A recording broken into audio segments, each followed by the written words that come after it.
This is the Troutbitten Podcast. Troutbitten. Troutbitten? Troutbitten. Troutbitten. Troutbitten. Yeah, Troutbitten. Troutbitten. It's about trout. Wild trout. This is Troutbitten.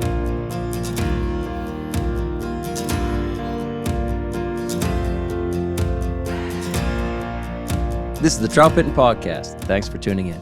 My name is Dominic Swantowski. I'm the owner of Troutbitten and the author of Troutbitten.com. Welcome back, friends. So we have two more podcasts in this fall-winter 2025 season. And tonight we're here to talk about fly tying tools. It's Austin's favorite topic, right, bud? Can't wait. So we're going to bring up the essentials and discuss what each of us likes about the gear we choose, the tools.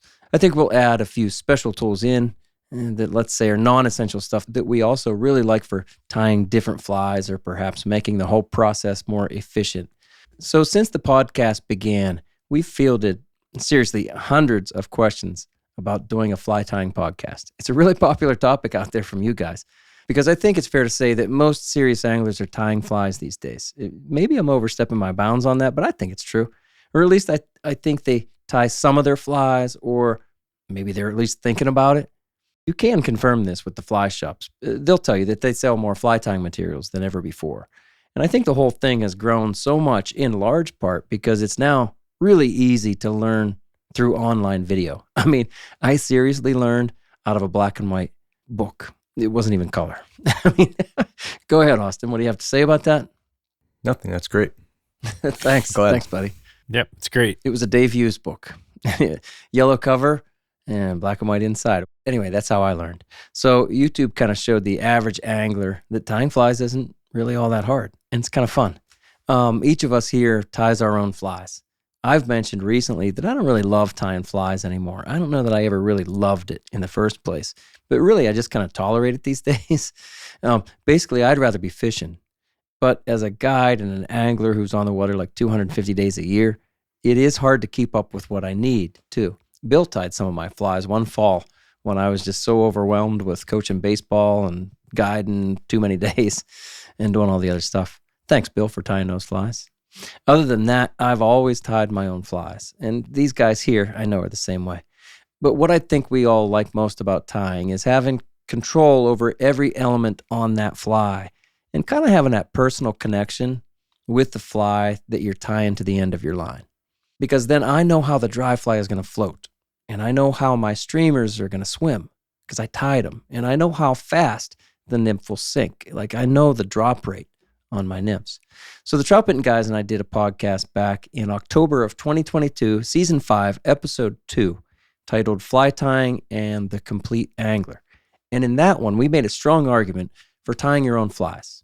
So I guess you might call this podcast a follow-up to that one. Because here we want to talk not about the materials, but the tools. And of course, buying the right tools comes first. So we're happy to put this conversation out there because you've asked for it, really a lot. And I'm sure that a skills series on fly tying will happen someday too. But that might be best with a video component. Josh and I need to talk about that. But we'll see what happens there, right, in the future.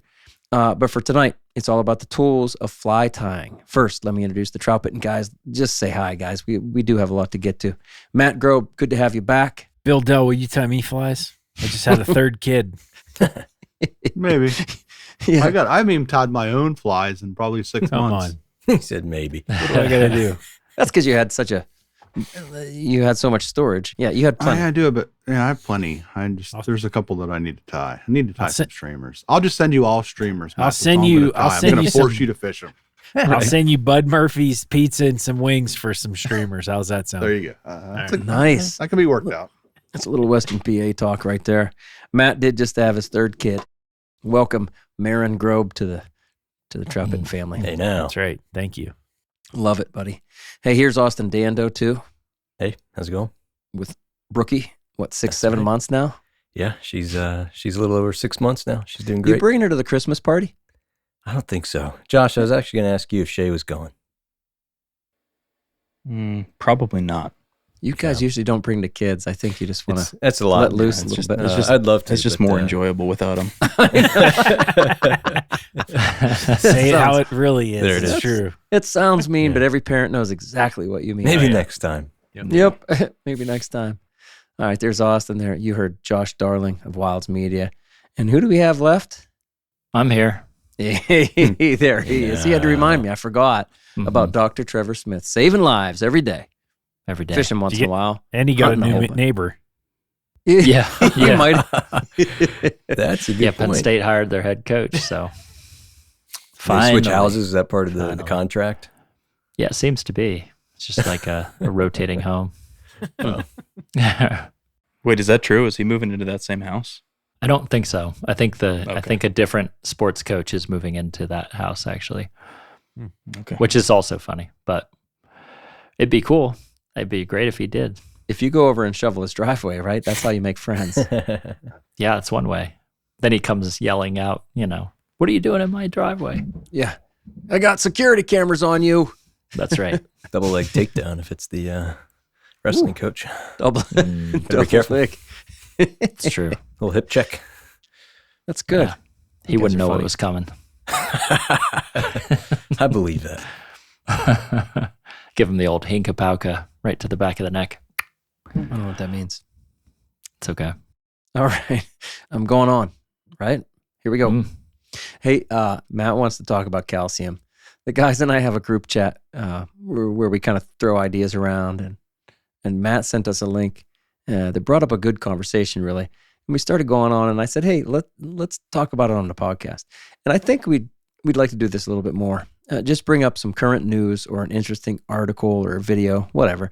So if you're out there listening, and you want to pass along a good article or a thought-provoking video podcast, and like I said, whatever, just send it over. Let's hear it. And we'll bring some of these up on the podcast. Matt, hit us with it. What do you got? Yeah, so I was, scrolling around Instagram and came across R&R Fly Fishing, which seems to be a media source out of the Smoky Mountains with fly fishing guides and writers. Yeah. And came across an interesting concept, which is why I tossed it over to the guys on the forum about this theory that they were doing. I took it as invertebrate study, right? And the amount of calcium that different streams produce based on the microinvertebrate on that stream, right? And it was like fish eating skeletons, right? In the invertebrate that's high in calcium is correlates into fish size. And then that got us, that sparked my question to you guys, right? Well, you're a big fish guy, so it made you think. So it's like, Could be the key. have we overlooked the fact we've talked about food forms, but like when you really break down the food forms, bigger food forms, stonefly nymphs, crayfish, things like that, is that calcium diet, how much does that impact our local fisheries that we love to go out after? And is there any, do you guys believe that or not? Just made me think back to my Chem 111 lab at Penn State. Hey now. Hey, now. And, Who was the we had- professor for that? I don't remember. Bobby Bobbin. Yeah, let's go with that. Ed Katie Masters. I still remember. Oh, better student than me. Anyhow, I remember the lab, and it was to determine the hardness of water around the State College area. And everybody went to the local water refill station or your dorm room sink or something. Yeah. I went down to one of our local limestone streams and brought course it you back. did. And it came up to be a very high hardness of water, and the main reason was the calcium content of the limestone bedrock. So it made me wonder, is there, and I did not find many correlations there between big fish and the calcium, but that was my sample size. Can I backtrack and read an excerpt from it? Yeah, dude. So call. the biggest thing was, what they spoke of was water chemistry in southern Appalachia makes it difficult for trout to grow a skeleton. Those trout that do grow large are predatory, eating other fish and salamanders. The skeleton in those foods provides a calcium boost so those fish can grow a larger skeleton. Right? That's kind of the whole intrigue on my end. It's like, So you- So you eat stronger bones, so you grow your own stronger bones and grow bigger. Yep, that's basically It's like what drinking it a sounds lot like, of milk right? when you're a kid. What's that, Doc? It's like drinking a lot of milk. Is that a When myth, you're- by the way? No. I Okay. mean, it's a great source of calcium Calcium. and vitamin D. So, but I think what you guys are both talking about, Austin and Matt, too, are like the difference in what you're saying is like one water calcium content, right? And then 2, invertebrate number and size, which equates to dietary calcium, which is 2 different things. And I'm curious how you could manipulate the large invertebrate quantity in a waterway. And, is it why in our warmer waterways, there's and there's more crayfish and potentially more of those like invertebrates? Do we get some of these crossover, like marginal water, big fish that, are just kind of freaks because of that diet? I don't know. I think it's a really interesting thing to think about. Obviously, like high calcium in the water doesn't necessarily dictate big fish. Not necessarily. Mm-mm. It's more the nitrogen phosphorus balance is something that I've heard a lot about when it comes to like whole new subject. Listen to that. Yeah, right. Yeah. No, please, yeah. Well, I mean, I think that's the balance that I think about when I think about like the productivity of a water source, where there's like this really delicate balance in our waterways between nitrogen primarily. Like if your nitrogen balance gets too high and your algae blooms and overgrows, it will consume all the oxygen in the water and your fish will suffer because of it. But if it's too low, then you don't have enough algae and you don't have enough like food for those microinvertebrates that then feed the larger invertebrates, et cetera. So like, I don't know. Darling was a fisheries biologist major. He may have an interesting take on this. Who's that? Our very own Josh Darling. He knows all about the algae bloom. He's quiet because there's 5 other people. now. He is quiet. He was really outspoken last week. Couldn't shut him up. We learned something, didn't we? I was the worst student. I was Josh, the I think worst you one took there. the Chem 111 lab too. I did. Yeah, there's no What was way your I could tell you professor's the professor's name. No way I could tell you. Yeah. A lot more of our studies was like the soil science. We did a lot of soil science in my fisheries courses. Didn't get enough into this that I could add anything of use. Chuck, you're very cautious. Matt has something though. He doesn't care. He'll just throw his opinions I'll just around. throw it in there. We have 4 good sample studies in your zone, right? Very similar waters, very like similar. Oh, you mean right here in Central PA? Yes, gotcha. It's very similar Exactly. water, temperature, structure, limestone influenced, right? Yeah, right. And different average fish I know size, lengths, right? Yeah. So the only thing that differentiates from that when I look at it is bug life. Some of those streams are really good on the stoneflies. Stonefly nymphs, right, are more prominent than they are on some of the other ones, right? That's so it's a bigger calcium mass, and those fish tend to be bigger on average than some of the ones that don't have that high abundance. Good point. And so I think that's some traction with what the R&R guys were saying from little sample sizes. And this isn't even a disagreement. And I don't mind disagreeing with you, Matt. But no, really. Sure. What I've come to believe is that for a river to hold bigger trout, it needs some depth. It needs depth in certain places. I'm not saying the whole thing has to have a whole bunch of depth, but there needs to be almost some refuge for trout to go and just be in deep water if they want to be, if they need to be for certain events, really low water events, really low water in extreme cold events, then everything is starting to almost ice over. Anyway, as I look at it these days, and we all talk about it so much, you've heard me say it before, I just think that's a big part of it too. They need some deep water. And the rivers you're talking about, they have stoneflies. That's a cool point. I hadn't really thought about that either. But they also have deep water. Even in these lowest flows that we've all kind of ever seen and fished through for a length of time, there's still some deep water that I can't even wade into. A couple things. Delly's got something. Good anglers know that a reliable fly line can mean everything, but replacing fly lines every season, that adds up. It's costly, it's wasteful, and now it's unnecessary. Because Restore Line has created the ultimate repair solutions. Restore Line offers products to repair damaged fly lines, to splice fully broken fly lines, and to add a new loop to the end of any fly line. Restore Line's easy-to-use products extend your fly line's life without compromising performance, while also cutting down your environmental impact.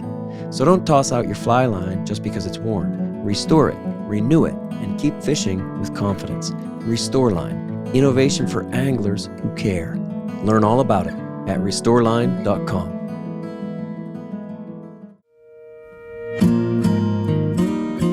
Tactical Fly Fisher was founded by Fly Fishing Team USA angler Devin Olson in 2015 to make the gear and knowledge he'd gained at the World Fly Fishing Championship available to all anglers. Tactical Fly Fisher's goal is simple. They sell the latest and best fly fishing and fly tying equipment and help you learn how to use it through their videos and books. Visit their store at tacticalflyfisher.com and use the code TB15 to get 15% off your first order. That code excludes rods, reels, tying vices, waders, and boots. So I did some digging, and so it looks, so we'll see if this is right. So the Smoky Mountains, it appears the reason they have such a calcium deficient area is because they get a lot of acid mine drainage. And it's more prominent there because the higher elevations get them closer to the, I guess we'll say, acidic rain clouds. Interesting there. You're close. Okay. They're closer to the rain? Yeah, I guess. Or closer to the source of it. It's all got to fall. I know. That's what I'm thinking. What's that? We're not questioning you. Okay. Go ahead. So one of the resolutions for resolving some of the acid mine drainage and the acid rain around here is limestone dosing of streams to help balance the pH. To mediate it. Yeah, right on. To mediate it. And so that makes me think like, okay, well, if they're adding limestone to something to better balance it out and to create a better chance for bug life. Like if you look at the limestone streams, they have the word limestone in them. So they have more limestone. They have more, the streams are more fertile. And so the bug life is, on any of those streams is crazy if you turn over rocks. I know, right? Now, the Midget Creek or Little Person Creek, that stream has had multiple chemical spills on it that has caused some reduction in the diversity of the bug life. Bug life, yeah. Good point. And so it might suffer from, like what you're saying, depth. It doesn't have depth. It also doesn't have as diverse a bug life as some of the other streams in the area that have bigger fish. Good point. Cool topic. Yeah, I think it is. When you sent that to us, Matt, we were all going, we never thought about that. Does the amount of calcium in the water really matter? We don't have an answer, of course. We're just talking about it. One other point I'll make is what about the, what's in a pellet, a fish pellet? Because you get these clubs dumping pellets in there and the fish get big, right? The skeleton, they might only really yield small fish, but once you feed them a certain form, they get ridiculously big. So there's probably something to be said about that life form and that calcium from a vitamin standpoint, diet standpoint. Vitamins. Look up kibble. That's relevant in this fish growth stuff. So it's all fun. It's all fun to wonder. Do you want to know what's in a fish pellet? I don't know. That's why I said. Yeah, dude. You got it? You got it right there? A little B12, a little protein, a little calcium. Some ashwagandha. So protein. So another fighting move. It has proteins, fats, carbohydrates, and binders. Wheat, flour, and corn ground. It has vitamins and minerals, like you said, vitamin C, vitamin A, calcium. Yeah, a little bit of calcium, vitamins in there. Let's tie some of those. Zinc oxide. There you go. Let's tie some of those. Just I don't have that in all my flies. Just get your daily men's vitamin and just head down to the stream and put it on a hook. That's good. That's great. All right, we talked that through pretty good, I think. Let's squeeze this question in here. Somebody want to read this one? This one's about streamer weight. I'll read it because this I can't came in talk today. about streamers, so I'll just. I'll just read the question. This one comes from Michael Stone through Instagram. Hey, Dom. You've gone into great detail about weights and centigrams, about NIPS, but I'm wondering about streamers on the monorig. Do you have a weight limit that monorig can still cast effectively regarding streamers? Let's discuss. Right. Yeah. He didn't butter us up or anything like that. He just got right to the question. No ball washing this week. Right. There was none of that. And that's just fine. Sometimes we read those too. Maybe not as often. Thoughts? I have my own thoughts, but I think we should let Josh Darling go. No. Do you have a gram scale? If you don't, you're not qualified to talk about it. Oh, I've got a gram scale. Hey, I thought so. I don't always weigh my streamers, and I don't know that it's like I don't know that there's a limit. No. I feel a little bit like the monorig will cast, like whatever will behave well on a tight line, the monorig will cast well. Nice. You know?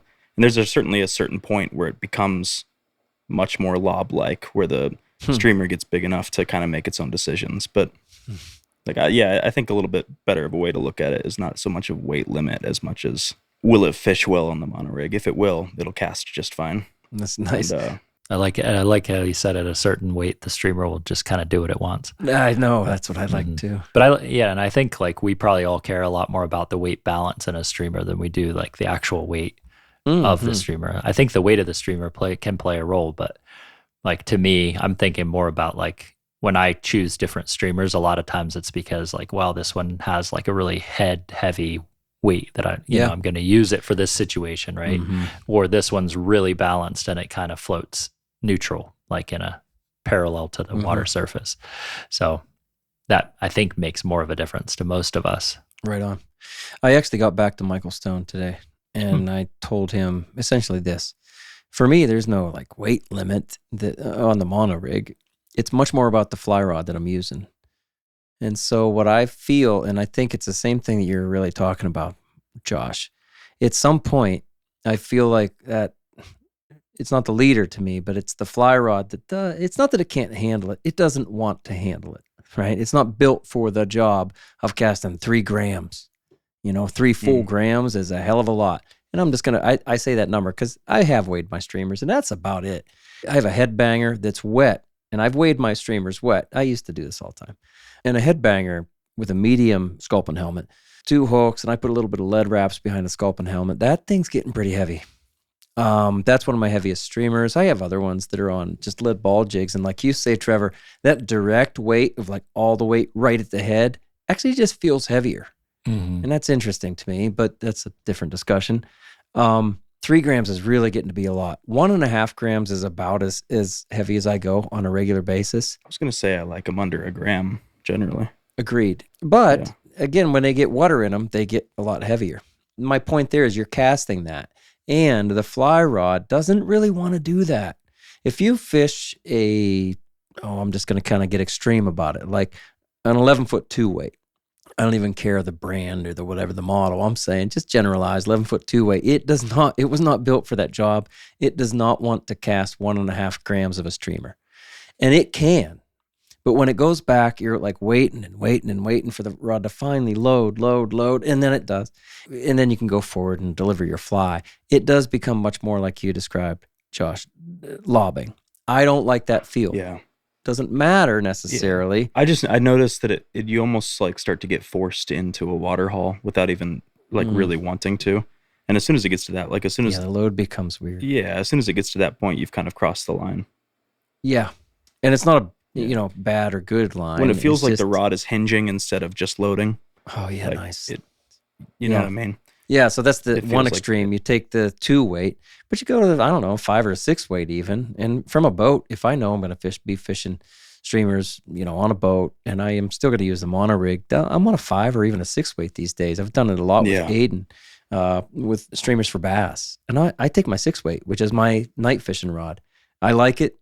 It's enjoyable. I can cast as heavy as I want to. I've cast Ned rigs on that with like 1/10 of an ounce, 1/6 of an ounce. You're getting pretty heavy at that point. Anyway, to Michael Stone, I don't think that any of us would say that there is a restriction or a weight limit. I think it's much more about the rod. You guys all right with that answer? Yeah. Yeah, I agree with that. Yeah. All right, let's get to our main topic then. Essential fly tying tools. Austin is extremely excited about this. He says, this is the most exciting topic that we've ever done.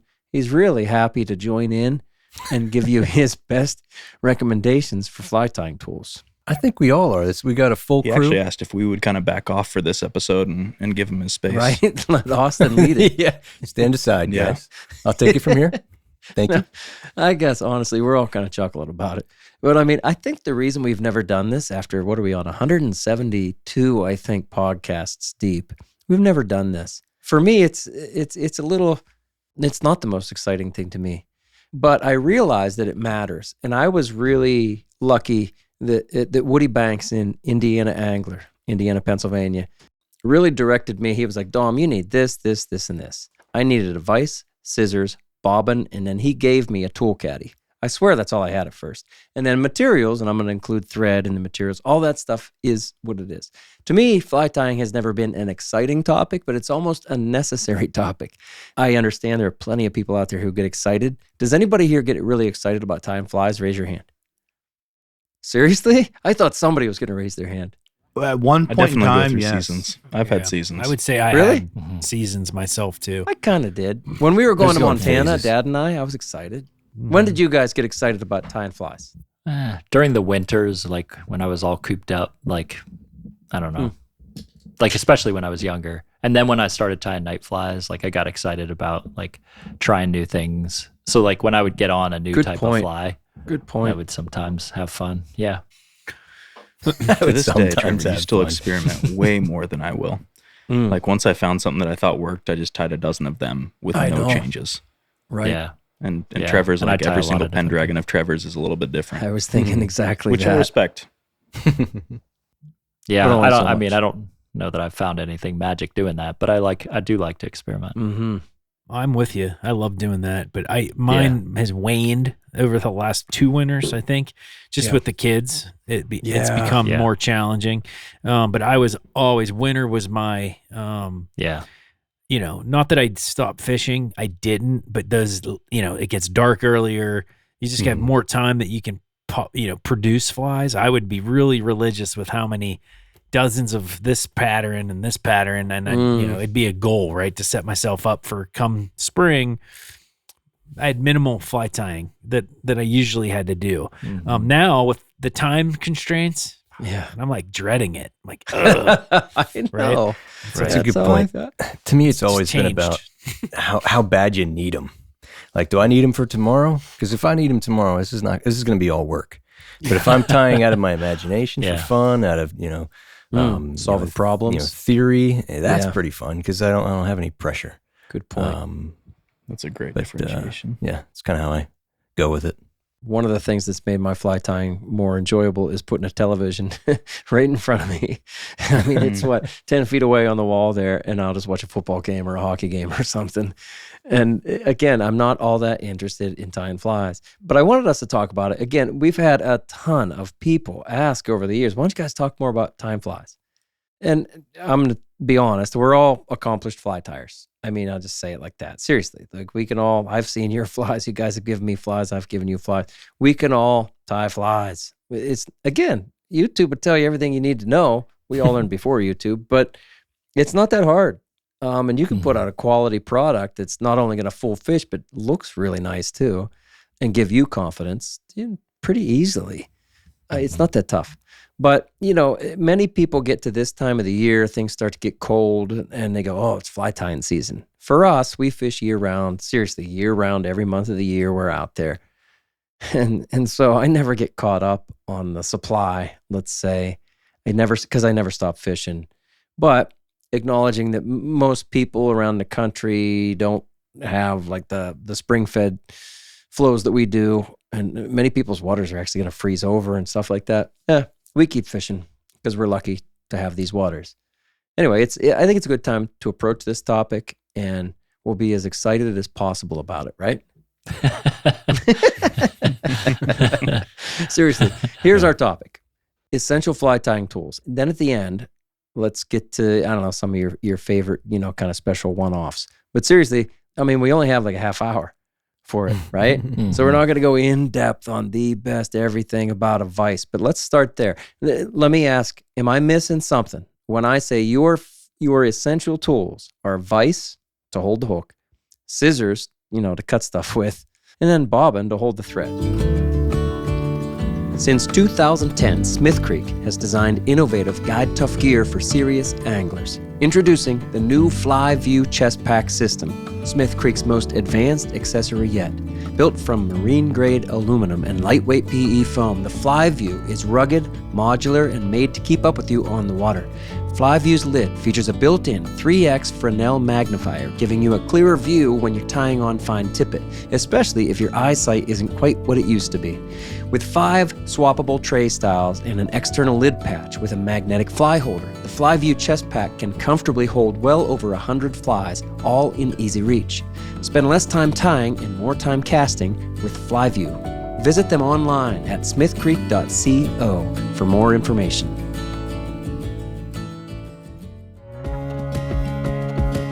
So I want to tell you about one of the best ideas and coolest products I've seen enter our industry. Kling Fishing Products makes MagGrab, magnetic fly patches, to level up your organizational game on the water. MagGrabs are made in Montana and feature strong rare earth magnets that offer incredible holding power. You can attach them anywhere you need, from your hat to your pack, your cooler, your boat, the dash of your car, or the bed of your truck. Wherever you attach the MagGrab, you know your flies and tools are secure. New for this year is the MagGrab Rod Rack. The rod rack is a 2-part system designed to hold your fly rod securely during fly changes, fish releases, snack time, and any other situation where you might need to set your rod down for a minute. The base plate securely attaches to the butt of your rod with a strong rubber clasp, while the top magnet is easily attached to your waders, pack, or vest. Get them close and they click together. Your rod is secure. So check out Kling Fishing's full line of MagGrab products at klingfishing.com. or ask for them at your local dealer and find the Kling MagGrab that works for you. Am I missing something that you absolutely have to have? Let's say essentials. I think that's, a threader. Waste a lot of time without a threader. To put the thread up into the bobbin. Yeah, I suck it through with my. I do too, but from an efficiency standpoint, I see a lot of people waste time. Yeah, I've never owned a threader. Just get yourself a threader. I've never had a thredder. I've always just used a cut of wire. Yeah, like you can cut off some your tying wire, Or you can. I know, guys. We use. Oh my goodness.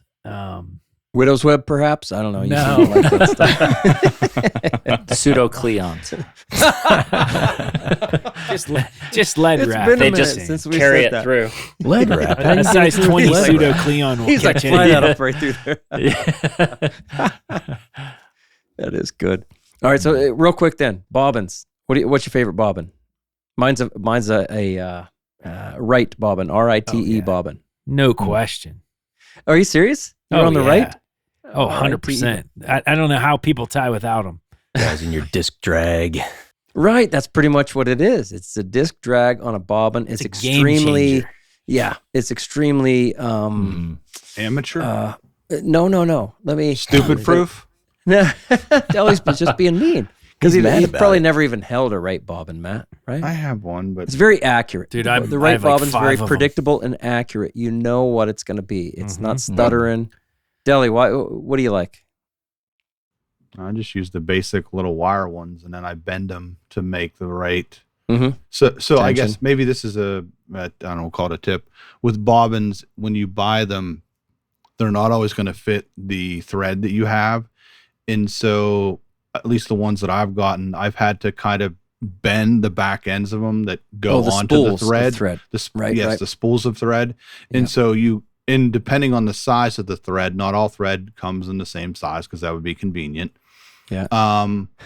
You have to kind of bend that bobbin to adjust your speed at which the thread comes out. So it's not too fast, not too slow.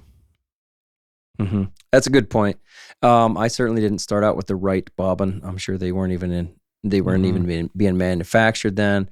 Austin described it well as a disc drag. What Delly's talking about is just much more common. It's just tension, and you get to change the tension, by squeezing that a little tighter or making it, spreading it out, being looser. The one doesn't have to be complicated, but somehow you want to control your tension to the thread. And you can do that with your hand too. You can, yeah. Sorry, but that's okay. The tension that you just talked about, Dom, if you have a cheap bobbin, you can break, like I've had it where it just snaps thread. Like it's such a pain in the butt. So it's especially if they stutter. Oh man. So it's one of those, like, if you're getting into it, Gotta grease them up. you can pay $10 for a cheap bobbin, or $30 to $40 for the right bobbin. Just get yourself a good bobbin. I don't like the grip. I don't like the way I couldn't that possibly tell you what the brand is that I use. Okay. I've got 2 right bobbins and a couple of like the more, like, do you guys have bobbins that pretty much always have one specific thread on them just because of how often you use them? I'm looking right here. I got 5 different types. Yeah. I got 5 different types. I just counted. I got 5 over there, and they're all like dollar store bobbins. No. Like 5 different types, or they're all cheap? Yeah, they're all they're all cheap. That's your problem. But I don't have any That's why you issues can't with them, catch though. fish. I don't That's why know you never catch a what big you guys fish. are That's why. talking about. He's so young, much. though, right? He's got 20 years to catch up to us, right? There's no calcium in those hands. Maybe I'll get hydraulic He's brakes got on weak mine. calcium. those right Southern bobbins are Appalachia. small. All right, so sometimes the bobbin will get a little squeaky. Oh, not That's the when right you take bobbin. out your dubbing wax. Listen, just let Dom and I flourish in our right Dab a bobbin little world. on there, squeak goes right away. That's how you get rid of the shudder too. That's a shudder. That's shudder. just that's a bad stutter right there. That's all that shudder is. Come on, Austin, do better. 30 minutes, we can't even get off bobbin. I know. All right, get yourself a good You're going to see bobbin. a theme here. Honest to God, there are a ton of good bobbins out there. Matt's got a good point. We got to get off the bobbin. That's not even the most important tool.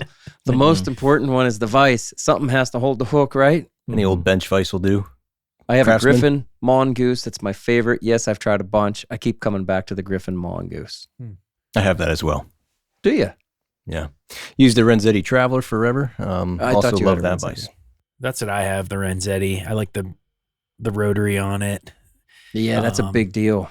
and it has the caddy to kind of get your bobbin out of the way when you are tying streamers. Sure. I think that's a great feature. Yeah. But at the end of the day, it just needs to hold a hook. And then when you get more advanced, you definitely can appreciate a better Very caliber advanced. vise, right? Very advanced. Like Trevor. He has probably the most advanced vise out there because he's I was very given a advanced. Regal vise. See? like 10 years ago. He's got the Regal. Is the Regal true rotary? It doesn't. I don't think. Does it it's stay on centered. axis? Do you know what I mean? You guys No. know what I mean by true I know what rotary. you mean, but no, because look, Right.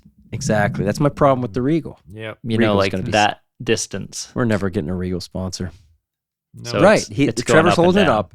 And as the right, Get a little and caddis on Trevor's there. vise rotates. Here's what we're saying: rotary vise. To all of us, right? We all care that it's rotary, and you don't need that when Full you're a beginner. but- rotation. Exactly, full. Right. You know, But 360. mine keep rotates on going. and off axis, Exactly, which and is so the annoying. fly doesn't stay on axis. So to me, Yeah. that's a big difference. And I Mhm. never understood why that Regal vise didn't. Why they haven't changed that. Yeah. Yeah. The Regal people are going to be so mad. So my first vise was a Thompson A vise. Did you guys have that? Do they still make them? Is that the cast iron one with the red knob on it? Mine didn't have a red knob, but it's just super basic. Mine had this big industrial knob on the side. Well, this Did not this- rotate. No, and a Thompson A doesn't rotate. You don't need it. And gosh, I'm telling you, I tied on that thing for 10 years. And again, Woody Banks sold me that for, at the time, it was probably $15, $20.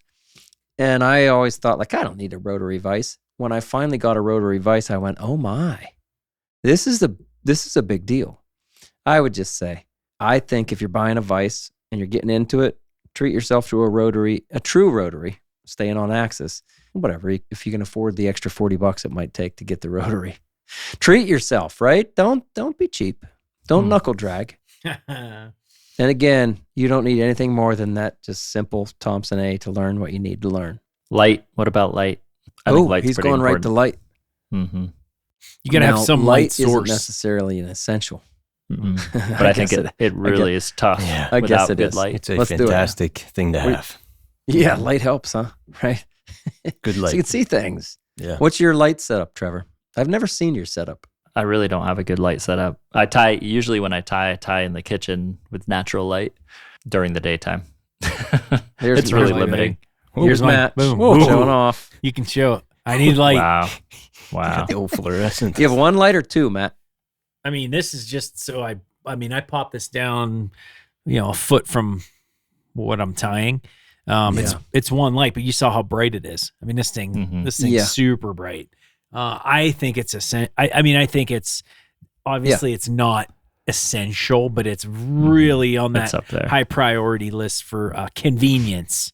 Sure. I actually have 2 lights, and one's a pretty big LED panel that I got, I don't know, for filming. And then I have another one that's similar to what you're showing there, Matt. And Josh is nodding because we've done some tying videos here in the studio. I use the same thing too, just a big LED panel. Yeah, an LED panel is going to really illuminate things and really at wider angles. So if you're out there thinking about a light, like how wide is that throw of the light, right? Like, I mean, it's this LED panel I'm looking at right here is 12 inches wide. So it's throwing a lot of light at many angles, highlighting basically all of the fly when I have it on it. You guys get my point, and I'm serious. I take that second light and I kind of fill in maybe the only gap that's left by my LED panel. What else about light, guys? So you guys are showing it, but no one's talking about it. Is a light with a mobile arm on it that you can move around and manipulate it. Nice, good point. Yeah, I can move it out of the way.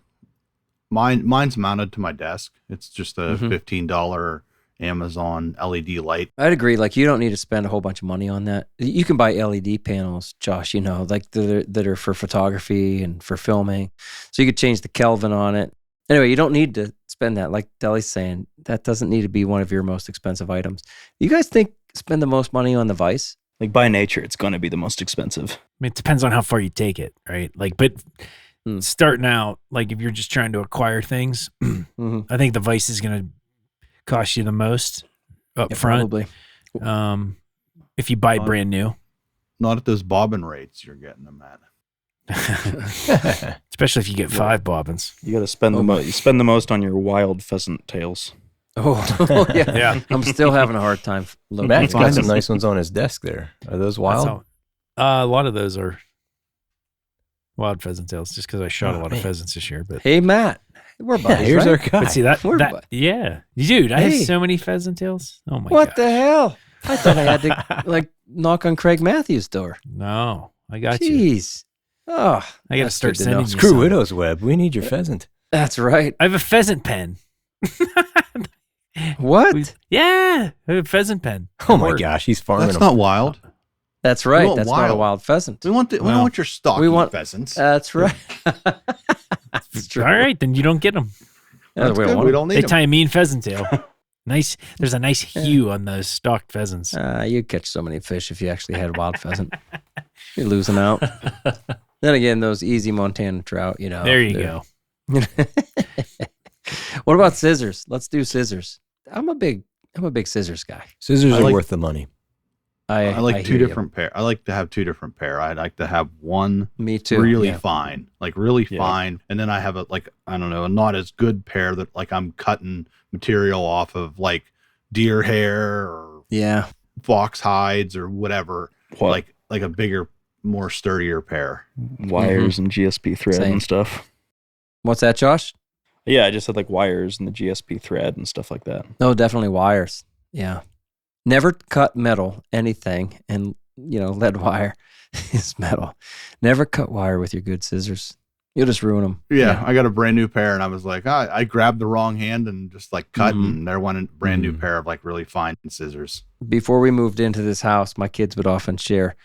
Well, we were sharing the room. It was kind of, they'd do fun things in my room, and and they learned right away, don't touch Dad's scissors. And I was kind of a nut about it because I'm like, no, I paid $30 for these scissors. Don't cut your, even construction paper with it. Don't cut anything with my fly tying scissors.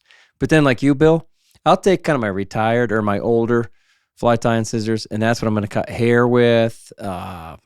Mostly hair.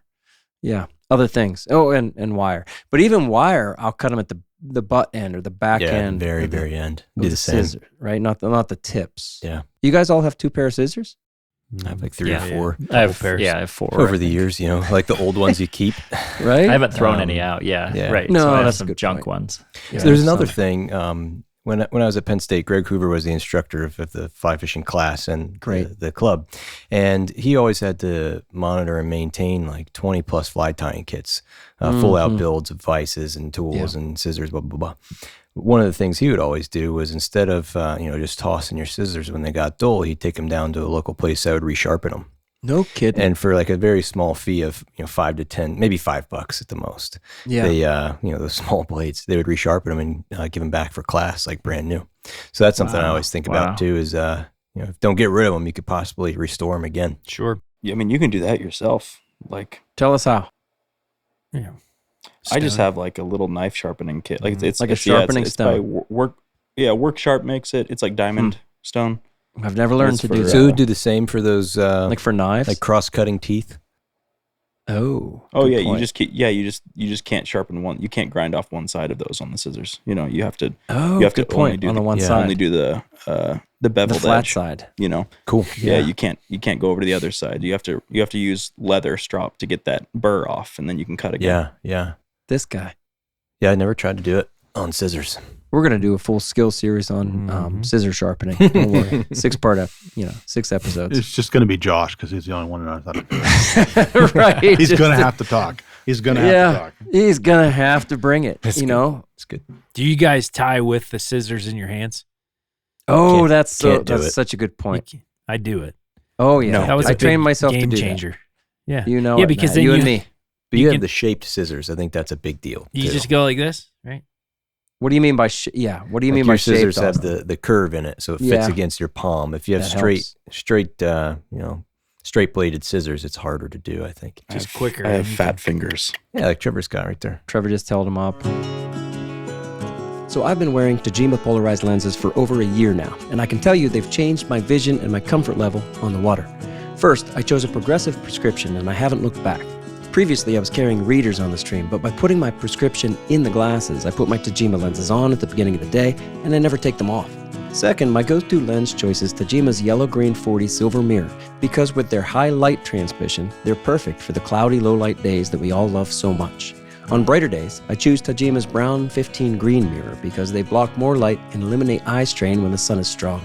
Prescription or not, Tajima takes any of your existing frames and puts the finest polarized lens technology into them for a fraction of the cost of a new pair with purpose-built lens tints and colors designed for fly fishing and matched for your conditions. Tajima's service is also second to none. My Tajima lenses aren't an accessory. They're a key piece of daily gear. Send in your own frames today. Visit tajima-direct.com. That's TAJIMA-direct.com. Upgrade your lenses and see what you've been missing. To tie the best flies, you need the best materials. And at Fooling Mill, they're on a mission to make sure you get exactly that.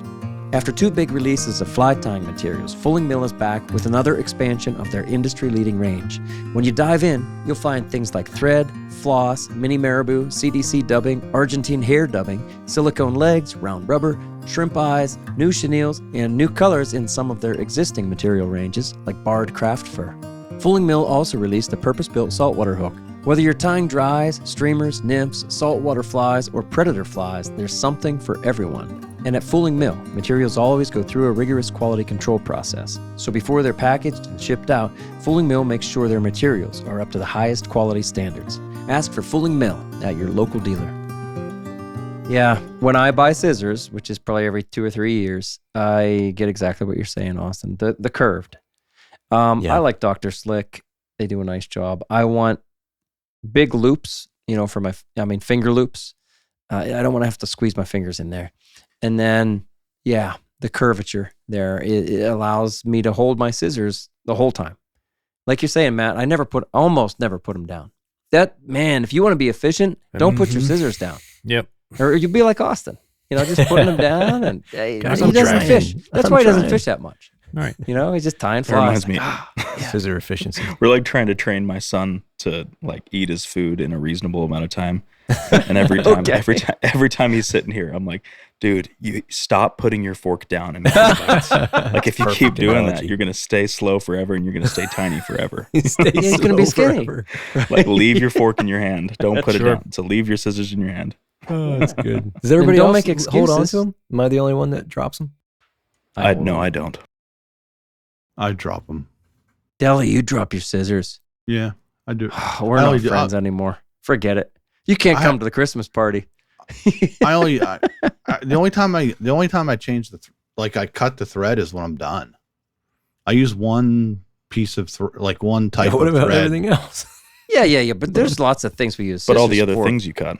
Right. Yeah, right, I have right. all that. I have all that staged. All your materials are No, pre-cut. you're a stager guy. Yeah, He's a production tire. That adds If up. Still, though, there's things that you have to cut, even if you have them staged. Maybe not. I trim dubbing. We talk about like a dubbing loop on my nymphs. If I'm trying to make like a scud or a crustacean, I like to brush that out, and then I come back in and trim it. But that's all at the end. I believe Dell Right? doesn't cut anything. If he says it, I believe him. Yeah. But I can't imagine going through and not using my scissors like, I don't know, freaking 3 times on a Yeah, but I pheasant cut tail, legs. 10 times on the average I have to steamer. cut I cut rubber legs. Like I don't want to wait till the end to cut those. Like I don't. I cut that stuff Yep. constantly. So walk me through what you've got to cut on a pheasant tail. Okay, I'm gonna pull off the pheasant tail. I didn't cut it yet, but now I'm gonna trim off like the butt ends because I do. Why? Because and I'll tell you why. Because once I trim them off, then I kind of twist them with my finger, and then I like put in the tail. Okay, and then a couple wraps of thread over the tail, and then I'm gonna start winding. Let's say I get up to the head, it's on a size 16, so I got extra. Now I'm gonna trim that off with my scissors. So I've already used them twice. How am I finishing the pheasant tail? I don't know, but I could literally use my 2 or 3 more times before I even got to the point where I was cutting off my whip finish. Mm-hmm. Different, right? One thing of thread, you can tie that whole thing and you need your scissors until the end. You know why you don't want to use your scissors? Because you're not holding them. Right. That's why. because I'm more efficient without them. I'm tying the fly, not cutting it. You want to be more efficient. Do you pull? I know you're better than me. Bill, do you pull that excess off with your fingers, or just tie it in? Do you tie it into into the hook? Like Dom's saying, if you use a natural, like I like using turkey feathers for the wing case of a pheasant tail, right? So that's blasphemy. But go ahead. That's the traditional way to do it, though, right? Turkey. Like the turkey case. So I'll tie that. I've tied a bunch with and turkey. then you're This guy's constantly using turkey. clipping because I don't It's like probably stocked turkey. I don't like the proportions to be built into the fly because it gets bulky. Came from a pen. No, All I'm right, with you. that's scissors, Yeah. guys. It's the only way to keep it clean Scissors. and keep it like minimal. Yes, Instead of arm wrestling this year at the Christmas party, we're going to do efficiency competitions. a tile. Yes, with knots. And Deli thinks he can tie a pheasant tail faster by dropping his scissors. Oh, I heard you, Matt. I heard everything you said, and I agree. You just stopped listening when you said turkey. Maybe we just grew up tying a different way, Dom. Maybe that was the way to do it. Right, the right way with the right bobbin, and then these guys did the wrong way. Dom, you've got a list here of suggestions, and I don't see a whip finisher here either. And Ooh, well, you don't need one. That's why I didn't. Put it I on. know you're going to say that, but I do like one. Go ahead. I use one, but I would not put it on the essential tools. Tell us why you like a whip. I put it on the next essential tool for me. I hear after you. those. I agree. I think that's the should've put it most on. often thing I use afterwards. Mhm. I don't know. It's more Does control. anybody else use a bodkin a lot? Yes. I use do a you- bodkin a lot. What's somewhat. a bodkin? Tell us what a bodkin is. It's like a long needle, Mhm. like a long, thick needle. What's on the know. butt end of it or the top end of it? What do you mean? Do you have like a half hitch thing where you the hole? The half Oh, hole? yeah, there is that. Yeah. Right. I use And that. yeah, That's so it's how got I, a little. Go ahead. You're good. I'm sorry. I'm trying to get you to talk more. I feel like you guys didn't want to talk about the whip finisher. I use a whip finisher all the time. I'll say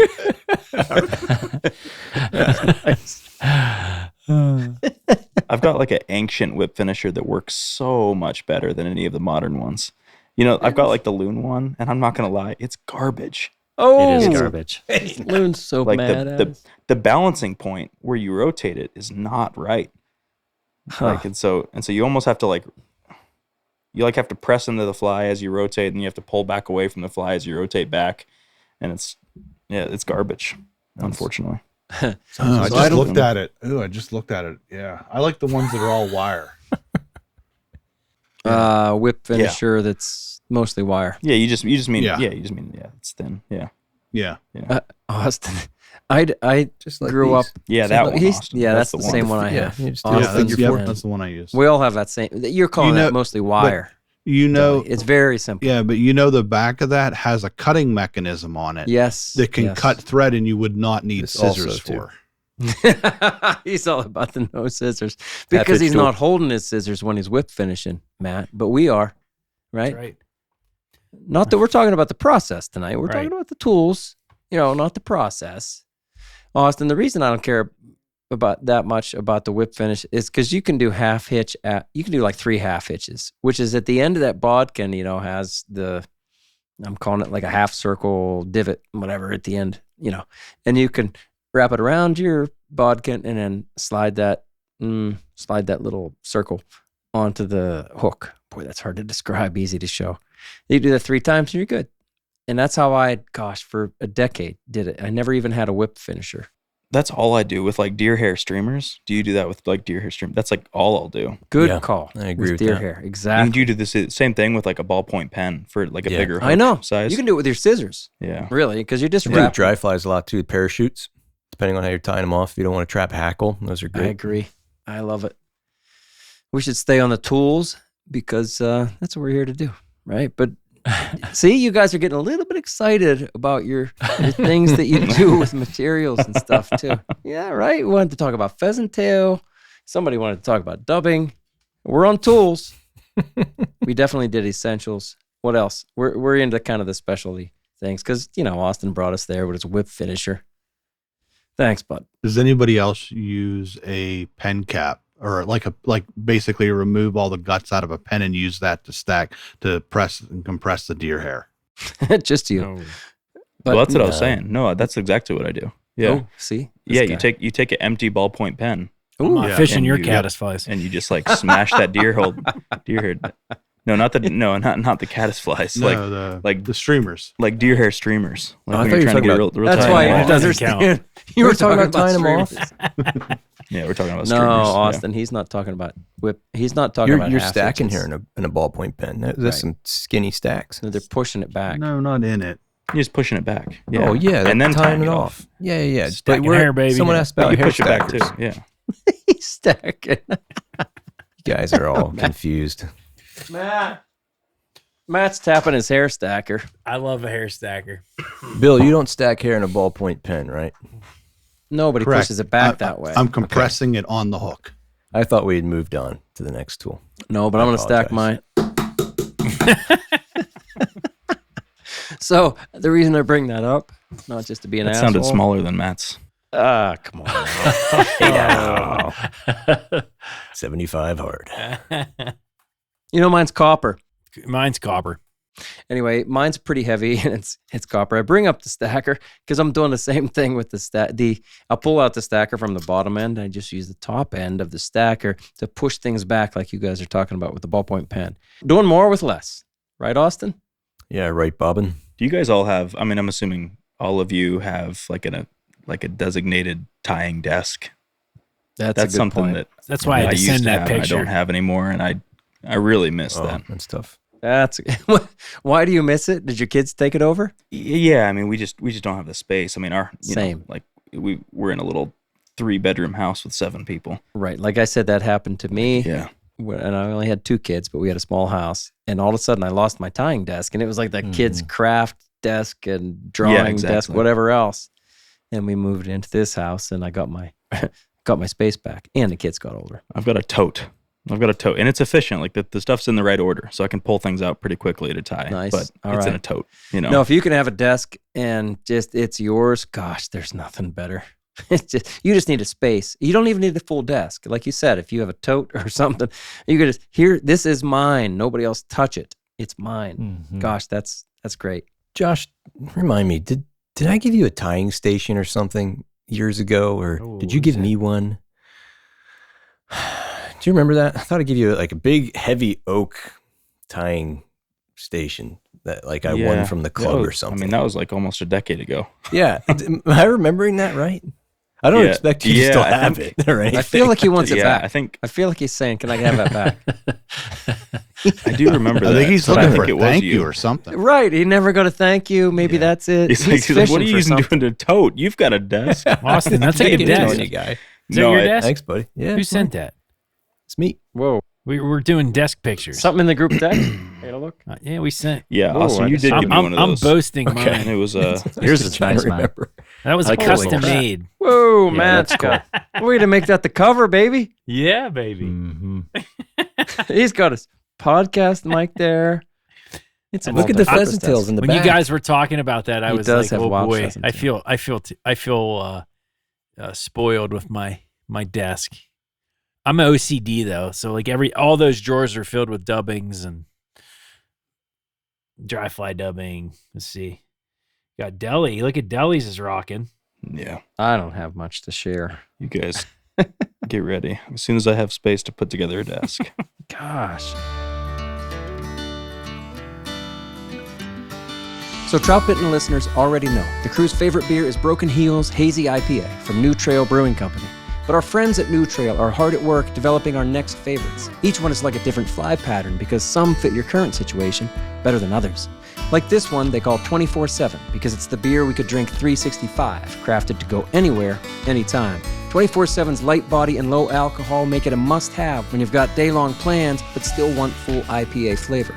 Then there's Trail Marker West Coast IPA, inspired by classic pine and orange flavor.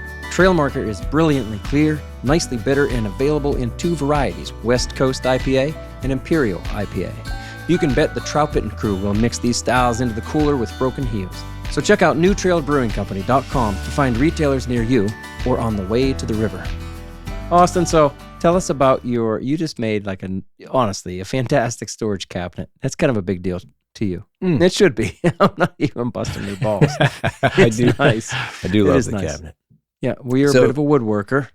Yeah, a little bit of a woodworker. Like all of us, if you don't have a material storage system, you end up putting them in totes, and you lose the oak tying station your friend gives you. That sucks, too. You never get it back. Honestly, what I did for a long time, I had like one of those accordion binders, and I labeled them, and I would try to put dubbing and blah, blah, blah, blah, but it would never hold remember everything. So you try to use your top, you put your top materials in there. The rest of them lives in bins. Anyhow, so I built a tall cabinet that's probably about 4.5 feet tall, and it's got 15 shelves in it. And inside are just containers that slide in and out that are all labeled for specific materials. So it sits right next to my desk. So all I have to do is pop the door open and reach in and grab out the container I want and grab the material and put it back. It's honestly one of the best things I've made functionally, just because it's made life so much better. You recently finished that, right? Last summer. Okay. Yeah. But I'm proud of you, right? Yeah, thanks. Appreciate it. So we've kind of gone through a bunch of things here. We've definitely gone through more than the essentials. Anything else you guys want to add? Dubbing wax. Oh, cool. I sometimes use it. Yeah. Dry fly is specific. I'm a dubbing wax guy when it comes to dry fly bodies.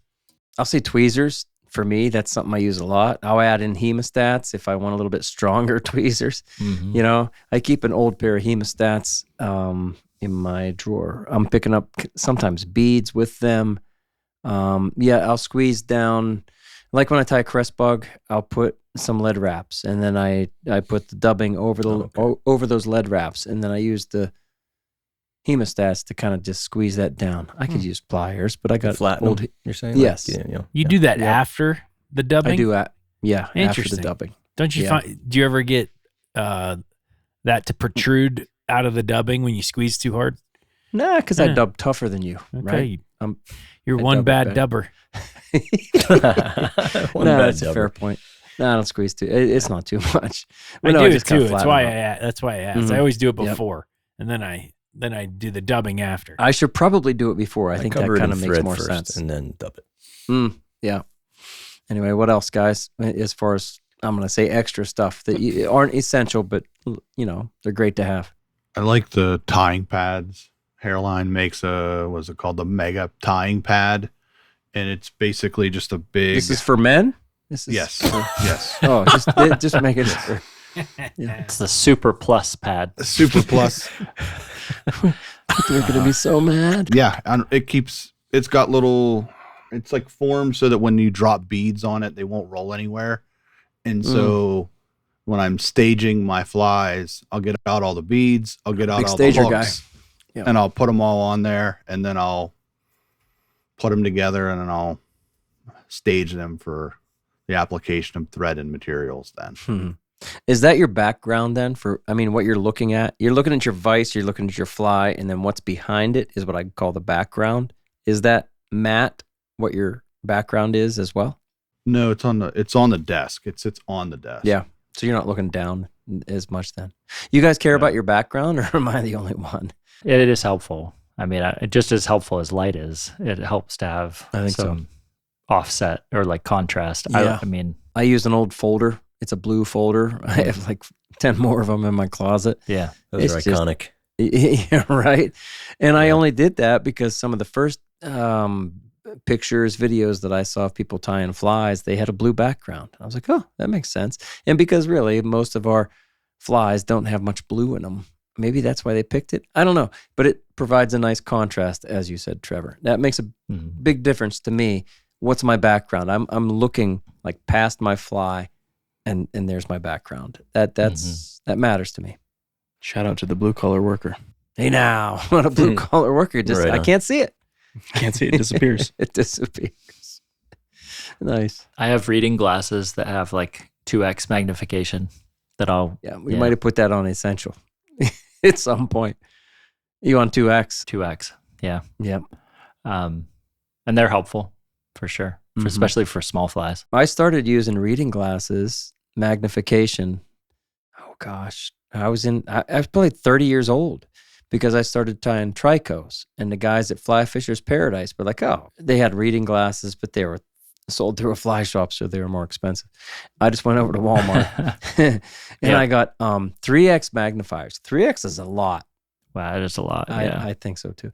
So I prefer it these days when I tie flies, I put on 2x readers. They go actually in front of my regular glasses, and I can see quite well. And it makes me much more comfortable. I don't like tying without them anymore. Some guys will put a lens. You were saying, Bill, earlier, how you have things on like a swinging arm. I guess that's really, that's a fine way to do it. Does anybody do that? Or do you guys use readers at all? What do you do for magnification? I like readers. Some of us are just young. Some of us are just young. Don't you wear glasses? Josh? Yeah, but it's so I can see things far away, not so I can see things close. Okay. He gets cocky about it. I was born to tie pseudocleons, so I don't need magnifiers. Destiny. Matt, do you seriously have no aid? Well, what am I, nearsighted, so I can see far, right? Yeah, it's the opposite. Right. But I can see, knock on wood right now, I'm good. Like I can tie tricos, pseudos without any help. No kidding. Yeah. On 20s. It's not. But that'll go, right? Like I'm waiting. Everyone's like, oh, that hasn't gone yet for you. I'm like, nope, not yet. I'm waiting because everyone reminds me, like out on the stream, like even when I'm threading, size 20 hook with 6X tip, it's not easy. Yeah. I don't need readers out on the river right now. But again, I got the correction in my prescription. Yeah. What else, guys? I'm a clipper catcher.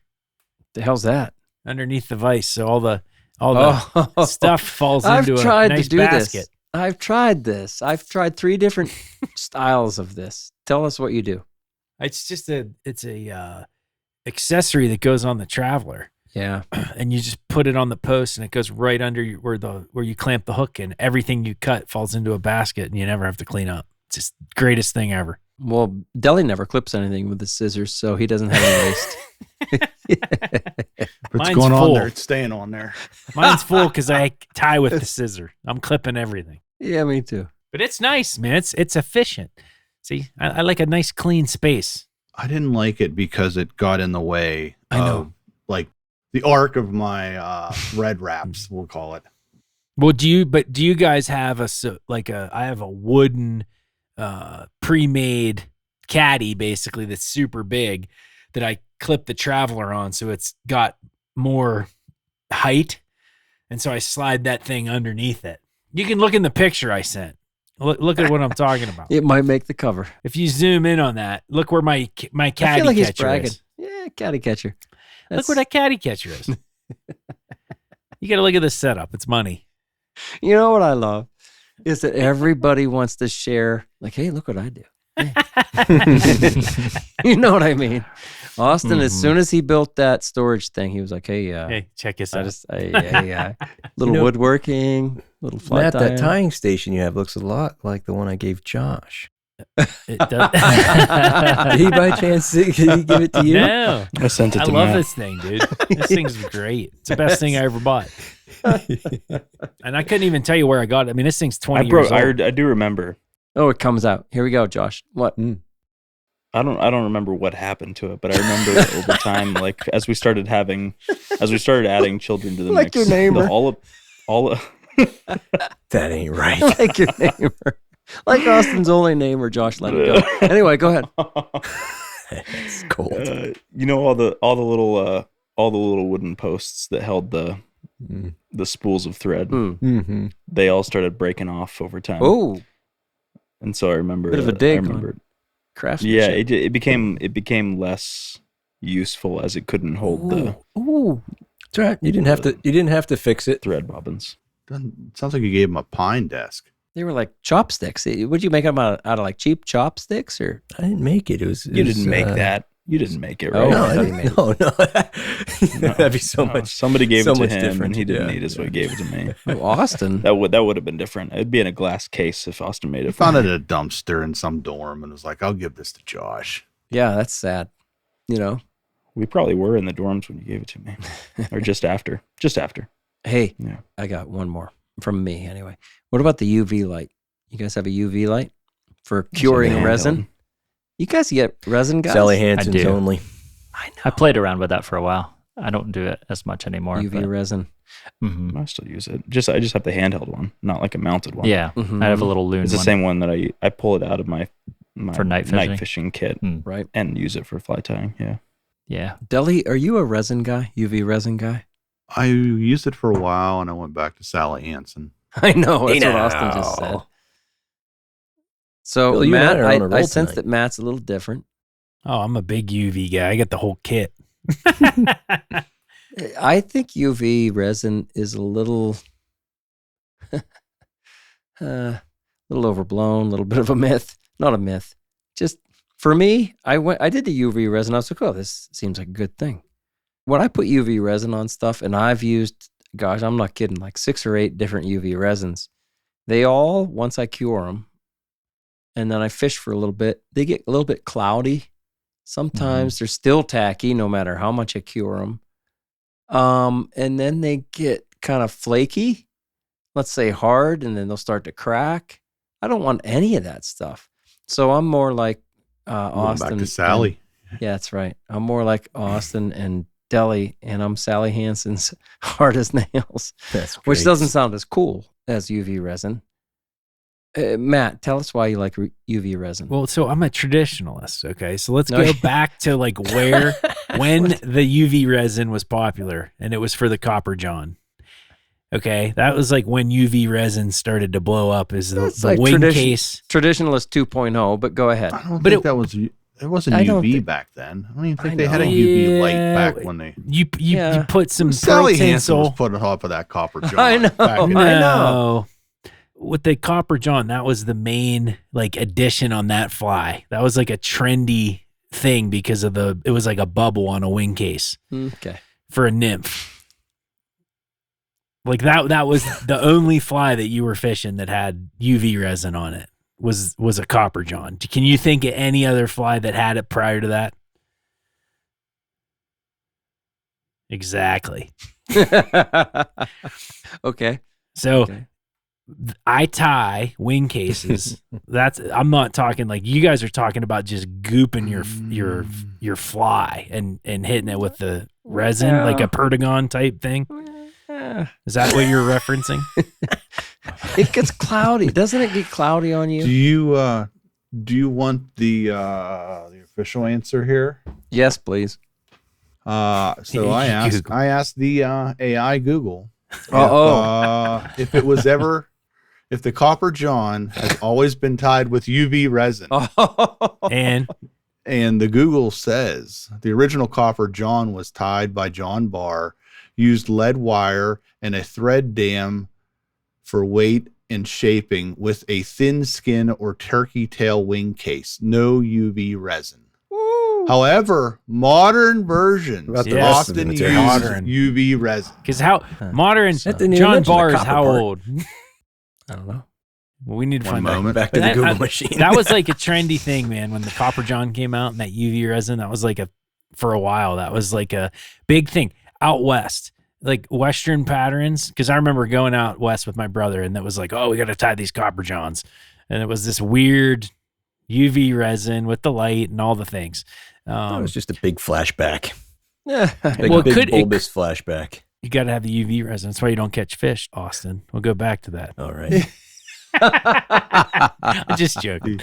The exact nothing. age of fly tire John Barr is not known to the public. Oh, that's what AI says. That's what the AI says. Surely it knows. I have the a recipe. big. Matt's pretty. Oh, I got the look at big- that. He just shined his UV light into the camera. He's It's pretty. broken. It Anyway. does. It did It look does purple. look when you get it all over the flies. I think it does get sloppy. To what you were talking about, Dom. I try to use it in limited fashion on my flies. Yeah, I guess many people are using it for finishing flies. Like, okay, I did my whip finish, Austin, and then I'm gonna put my UV resin on. You don't need to do that. It just takes actually more time than either using no glue or using Sally Hansen's or something. Just real quick. And I don't use it for like every fly either, though. Like usually when I find myself reaching for the Sally Hansen's, it's to finish off the head of a streamer or something a little bit more. Something needs to be more durable, like than the head of a waltz worm. I never put resin or I don't either. thread head cement on my regular nymphs. Just Same. two whip finishes and call it a day. And it's not the part that's going to fall apart first on me usually. Same here. Doesn't make it right or wrong, but Austin and I are mostly right. I got one. Right? Now you got something that's right. Anyway, I'm not a big UV guy, but that doesn't matter. If you like UV, good for you, right? And Merry Christmas, too. Anything else, guys?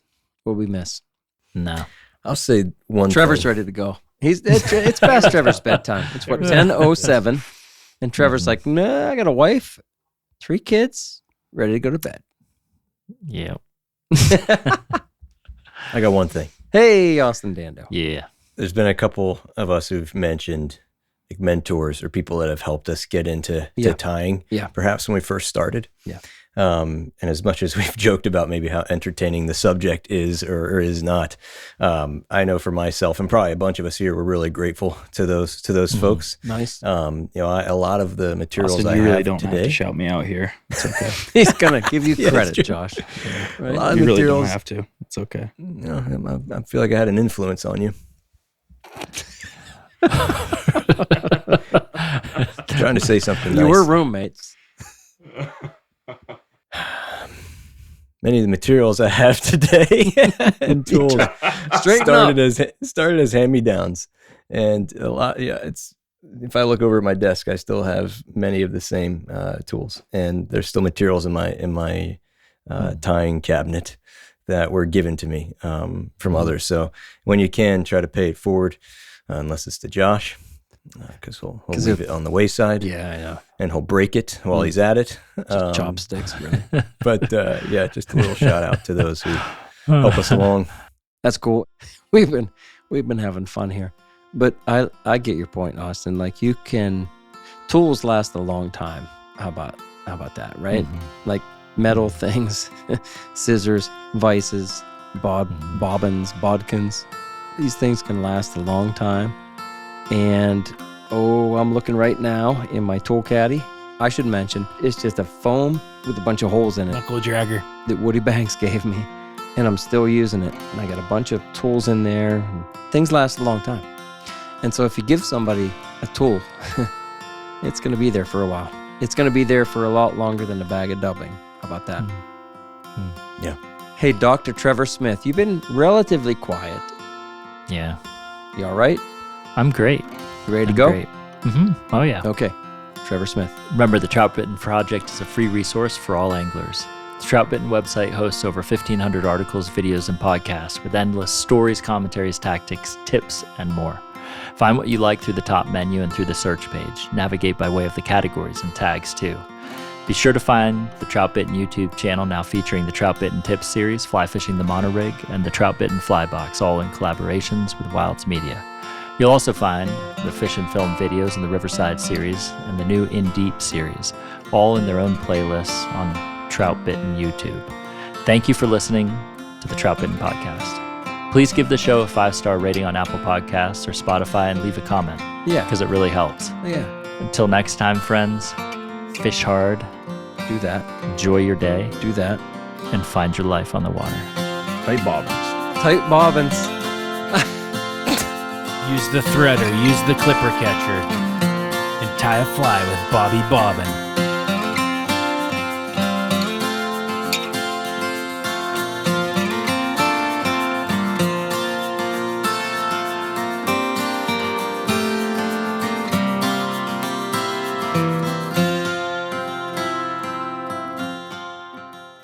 Like if you keep doing that, you're going to stay slow forever and you're going to stay tiny forever. Like leave your fork in your hand. Don't put it down. So leave your scissors in your hand. Deli, you drop your scissors. You're going back to Sally. I didn't know you're better than me. That's why you don't catch fish, Austin. I feel like you guys didn't want to talk about the whip finisher. I have a pheasant pen. Don't knuckle drag. Bobby Bobbin. Hey now.